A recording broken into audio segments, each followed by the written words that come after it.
विमल बहुत परेशान था। उसे समझ में नहीं आ रहा था कि वो इस परिस्थिति से कैसे निपटे। वो अपनी मां को बहुत चाहता था, किंतु उसकी पत्नी और बच्चे उसकी मां से बहुत दूर भागते थे, क्योंकि उसकी मां की एक आंख नहीं थी। साथ ही उसकी कमर भी 90 अंश पर झुकी थी।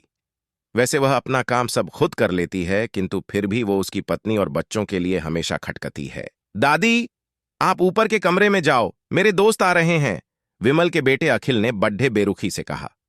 पर बेटा, मैं तो यहां बहुत दूर बैठी हूं, विमल की मां ने बहुत प्यार से कहा। नहीं, आप उनके सामने मत रहो, वो मुझे चिढ़ाते हैं, अखिल ने जोर से डांटते हुए कहा। क्या हुआ अखिल, क्यों चिल्ला रहे हो? विमल की पत्नी कामनी ने किचन से ही आवाज लगाई। देखो ना मां, ये दादी यहीं ड्राइंग रूम में बैठी हैं और मेरे दोस्त आ रहे हैं, अखिल ने शिकायत भरे लहजे में कहा। मां जी, आप ऊपर चली जाओ, क्यों हम लोगों को लजवाती हो? कामन ने बेटे का पक्ष लेते हुए कहा। बेचारी सरस्वती चुपचाप उठकर जीने के सहारे ऊपर जाने लगी। कमर झुकी होने के कारण उन्हें ऊपर चढ़ने में बहुत परेशानी हो रही थी, किंतु वो पूरी ताकत से ऊपर के एक अकेले कोने वाले कमरे में जाकर बैठ गईं। विमल बाजू के कमरे से सब सुन रहा था।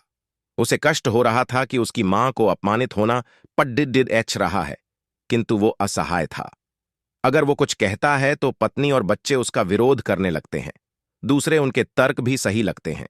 चूंकि वो एक प्रशासनिक अधिकारी था, उसका सामाजिक स्तर बहुत ऊंचा था। उसकी ससुराल भी एक उच्च घराने में थी, अतः वह चुपचाप इस तरह हर दिन अपनी मां को अपमानित होते देखता रहता था। रात को विमल की पत्नी ने कहा, देखो जी, अब कुछ करो। कल कलेक्टर साहब की पत्नी आई थीं। मां जी अपनी देशी धुन धारा में उनसे मिलीं। मुझे बहुत शर्म आ रही थी बताते हुए कि ये मेरी सास हैं। मैंने कह दिया कि दूर की रिश्तेदार हैं, इलाज कराने आई हैं। विमल को रोना आ गया, किंतु फिर भी वह चुप रहा। उसे समझ में नहीं आ रहा था कि वो क्या करे।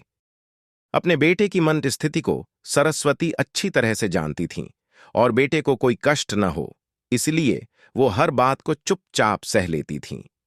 विमल बहुत उदास रहने लगा। एक तरफ परिवार और सामाजिक स्तर पर जीने की प्रतिबद्धता थी, तो दूसरी ओर मां। आखिर मां से अपने बेटे की यह हालत नहीं देखी गई। एक दिन उसने अपने बेटे से कहा, विमल, बहुत दिन हो गए हैं, मैं अपने गांव जाना चाहती हूं, मुझे वहां पहुंचा दो, मेरा यहां मन नहीं ला रहा। किंतु मां, वहां तो कोई नहीं है, तुम्हारी देखभाल कौन करेगा? विमल ने आश्चर्य से पूछा। कामनी और बच्चों ने सरस्वती के पैर पडिद्धते हुए अपने व्यवहार पर माफी मांगी और मां के हृदय ने सबको माफ कर दिया। सब्सक्राइब करें और लाइक करें।